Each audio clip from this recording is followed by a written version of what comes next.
দেখবেন খুব বড় একটা শো, আপনারা জানেন এখন ওটিটি সবাই খুব দেখেন, সেখানে আমি একটা প্রধান চরিত্রে অভিনয় করছি, সেটা হিন্দিতে আসছে। সো আমার বক্তব্য এগুলো কি আসছে ইম্পর্টেন্ট নয়, আমার বক্তব্য যে 40 বছর ধরে আমি আপনাদেরকে আনন্দ দিয়ে যেতে পেরেছি। আজ আমি হাত জোর করে একটা জিনিস চাইবো, দেবেন? হাত জোর করে একটা জিনিস চাইবো, দেবেন? আসবো আসবো, সব জায়গায় আসবো, সব জায়গায় আসবো। আমি একটা ছোট্ট জিনিস চাইবো, দেবেন? দেখুন, আমি হাত জোর করে আপনাদের কাছ থেকে একটাই জিনিস চাইবো, আপনারা আমাকে আশীর্বাদ করুন যাতে যত বছর আমি বাঁচব তত বছর আপনাদেরকে পর্দার মাধ্যমে আনন্দ দিয়ে যেতে পারি, আরও ভালো অভিনয় করতে পারি, অভিনয় করে আপনাদের মন জয় করতে পারি। এইটুকু আশীর্বাদ আপনাদের সবার কাছ থেকে আমার চাওয়া।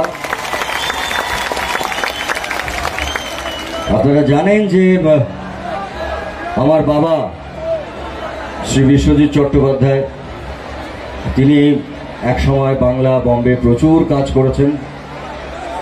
আপনাদেরকে বলতে ভালো লাগবে যে গতকাল আমার ছেলে, সে এখন 18 বছর পূর্ণ করেনি, সে শেক্সপিয়ারের একটা নাটক প্রথম করলো। তো ওকে আপনারা আশীর্বাদ করবেন যাতে ও শুধু অভিনেতা নন, একজন মানুষের মতন মানুষ হতে পারে, এইটুকু আশীর্বাদ আপনাদের সবার কাছ থেকে চাইব। এরপরে আমি আসলে সত্যি আমি ভাবিনি ঢোকার আগে যে এত মানুষ এখানে এত রাত্রে সব বসে আছেন। বিশেষ করে এখানে বেশ দেখতে পাচ্ছি বয়োজ্যেষ্ঠ মানুষেরাও আছেন, বড়রাও আছেন, বাচ্চারাও আছেন। সো ওই জন্যই বললাম যে আপনাদের পরিবারের এক যদি করে নিতে পারেন। দাদা, প্রথমেই আমি দাদাকে এই জায়গাটার সম্পর্কে একটু ছোট্ট করে বলি। আমরা আছি ঘুটিয়া, এটা অসাধারণ একটি জায়গা এবং এখানে এই মেলা প্রত্যেক বছর হয়।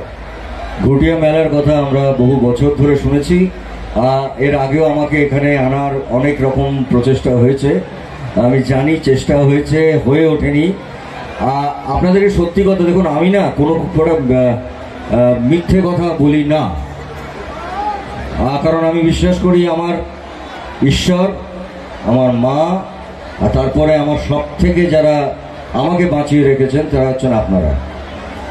প্রত্যেকটা দিন, প্রত্যেকটা মুহূর্ত, প্রত্যেকটা সময়, প্রত্যেকটা সেকেন্ড আপনারা আমাদের ভালো মন্দ সব কিছুতে থেকেছেন, তাই আপনাদের কাছ থেকে আড়াল করব না। অনেকেই জানেন না হয়তো, আমি আসলে গত 3 দিন ধরে জ্বরে অসুস্থ। 3 দিন ধরে আমার প্রচণ্ড জ্বর, সেই অবস্থাতেও আমি আজকে এখানে এসেছি, কারণ আমি বম্বেতে ছিলাম, সেখানে প্রচণ্ড ঠান্ডা লেগে গেছিলো। সো কিন্তু আমি যেহেতু কথা দিয়েছি এবং আমি দেখেছি এর আগেও সামহাও এখানে আসতে গিয়েও আসা হয়নি, তাই বিশ্বাস করুন আমি এখনো ক্রোসিন খাচ্ছি। তা সত্ত্বেও আমি বলেছি যে আমি আজকে এখানে আসব, কারণ আমার অনেকবার এখানে আসার কথা হয়েছে এবং আপনাদের এই মেলার কথা আমার মনে হয় পশ্চিমবাংলার এমন কোনো মানুষ নেই যারা জানেন না। তবে দাদা যখন এসেই পড়েছেন, এত মানুষের ভালোবাসা, আজকে ডাক্তারবাবু স্ট্রিক্টলি বলেছিলেন যে কোথাও বেরোনো যাবে না, কিন্তু সেখানেও মানুষের ভালোবাসা দাদাকে আটকাতে পারেননি। মঞ্চে যখন এসে গেছেন, হাতে আছে মাইক্রোফোন, আমি দাদাকে অনুরোধ করব যদি একটা গান গেয়ে শোনান আমার প্রিয় দর্শককে। এখানকার দর্শক খুবই মেলোডিয়াস, খুবই মিউজিক্যাল, তারা এতক্ষণ ধরে আমাদের সুরতার পরিবারের সাথে অনুষ্ঠান শুনছিলেন। আমি অনুরোধ করব দাদা যদি একটা গান গেয়ে শোনান প্লিজ। আমার গান আপনারা সহ্য করতে পারবেন? দেখুন, ডাক্তারের বারণ, তার সঙ্গে অ্যান্টিবায়োটিক এবং ক্রোসিন, সেগুলো আমার কাছে ইম্পর্টেন্ট নয়। আমার কাছে ইম্পর্টেন্ট আপনাদের আশীর্বাদ, ভালোবাসা আর আপনাদের হাততালি। সো আমি জানি আমি ভালো হয়ে যাব, আমি সুস্থ হয়ে যাব তো। আমি চেষ্টা করবো একটা গান গাওয়ার, কিন্তু যদি ভালো না লাগে মারধর করবেন না। হ্যাঁ, জোরে বলুন না, মারধর করবেন না তো। আর যদি একটু ভালো লাগে কি করবেন? যদি একটু ভালো লাগে কি করবেন? Thank you so much, thank you. এখানটা একটু হাওয়া দিচ্ছে, এদিকটাই বেশি আসবো, হাওয়া আছে একটু। Hello hello hello hello hello hello hello hello. Please যদি খারাপ লাগে মারধর করবেন না, ভালো লাগলে একটু থ্যাংক ইউ। মোবাইলগুলো রেখে একটু হাততালি দিলে ভালো হয়। Thank you. Hello check taste